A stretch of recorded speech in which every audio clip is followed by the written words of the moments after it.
दाल चावल भारत का सबसे सादा, सबसे मशहूर और सबसे प्रचलित भोजन है। इसे बनाना भी आसान होता है, पचाना भी आसान होता है। लेकिन अब इसी दाल चावल को दुनिया के वैज्ञानिकों ने दुनिया का सबसे अच्छा भोजन माना है।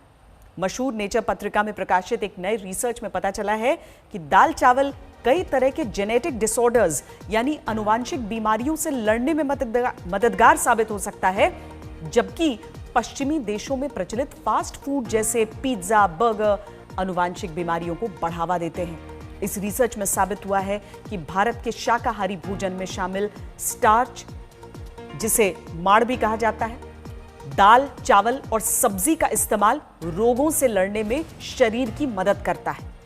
भारतीय भोजन में प्रयोग होने वाली हल्दी का इसमें महत्वपूर्ण योगदान होता है, क्योंकि हल्दी प्रतिरोधक क्षमता को बढ़ाकर कई तरह की बीमारियों से शरीर की रक्षा करती है। दाल, चावल और भारतीय भोजन की रोग प्रतिरोधक क्षमता बताने वाली इस स्टडी को जर्मनी की ल्यूबेक यूनिवर्सिटी के प्रोफेसर रॉल्फ लुडविग के नेतृत्व में 3 वैज्ञानिकों ने अंजाम दिया है। इनमें रूस के डॉक्टर, इजराइल की डॉक्टर और साथ ही एक और डॉक्टर ने अंजाम दिया है जो भारतीय है। इस स्टडी के दौरान 2 साल तक चूहों के 3 समूहों को 3 अलग अलग तरीके की डाइट दी गई। इनमें से एक थी भारतीय डाइट यानी दाल, चावल, सब्जी। दूसरी डाइट थी पश्चिमी देशों में प्रचलित फास्ट फूड जैसे पिज्जा, बर्गर। और तीसरी डाइट वो थी जिसे लेने की सलाह डॉक्टर देते हैं। इसे रिस्ट्रिक्टेड डाइट कहते हैं। इस स्टडी के नतीजे दाल चावल के पक्ष में आए और इसे दुनिया का सबसे अच्छा आहार माना गया। जर्मनी में चल रहे इस रिसर्च की टीम में शामिल भारतीय डॉक्टर यास गुप्ता से आज तक ने एक्सक्लूसिव बातचीत की है। उन्होंने दाल चावल की खासियतों और अपनी स्टडी के बारे में विस्तार से समझाया है। आप भी सुनिए कि दाल चावल की खासियत क्या है। मैं आज बात करूंगा, हमने जो हाल ही में जो रिसर्च करी, हमने रिसर्च करी डाइट पे। हमने इस रिसर्च में चूहों को 3 तरह की डाइट खिलाई।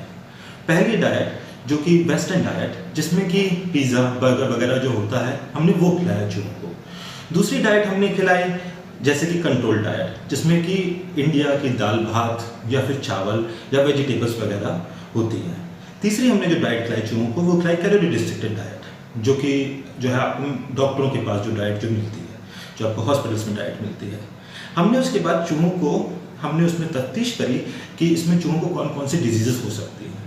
हमने देखा कि जो है क्या इन चूहों को अर्थराइटिस होता है, क्या इन चूहों को पैंक्रेटाइटिस होता है, क्या इन चूहों को लूपस लेवल बढ़ता है, या फिर इन चूहों का ब्लड शुगर हाई होता है, या उनका वेट बढ़ता है।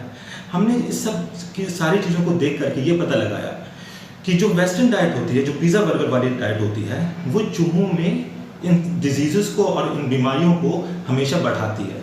इनके अंदर पैंक्रेटाइटिस ज़्यादा होता है, इनके अंदर लूपस ज़्यादा होता है, इनके अंदर अर्थराइटिस ज़्यादा होता है, इनका ब्लड शुगर लेवल हमेशा बढ़ा रहता है, और ये चूहों के लिए बुरी होती है।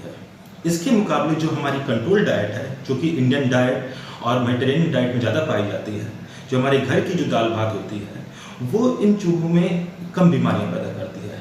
कैलोरी रिस्ट्रिक्टेड में तो ये बीमारियां और भी कम होती हैं, लेकिन जो इंडियन डाइट है वो काफ़ी वेल बैलेंस्ड डाइट हमने देखा। हमने अपनी रिसर्च में पता लगा करके ये हमने देखा कि जो इंडियन डाइट है वो काफ़ी मात्रा में lupus, pancreatitis, arthritis, blood sugar level जैसी बीमारियों को बहुत हद से कम कर देती है। तो मेरा ये कहना है कि जो हमारी इंडियन डाइट है, जो दाल भात वाली डाइट है, वो सबसे बढ़िया डाइट है, वो वेल बैलेंस्ड डाइट है। पूरी दुनिया के साथ जितना भी गोल गोल घूम लीजिए, आखिर में भारत की परंपराओं को ही सर्वश्रेष्ठ माना जाता है।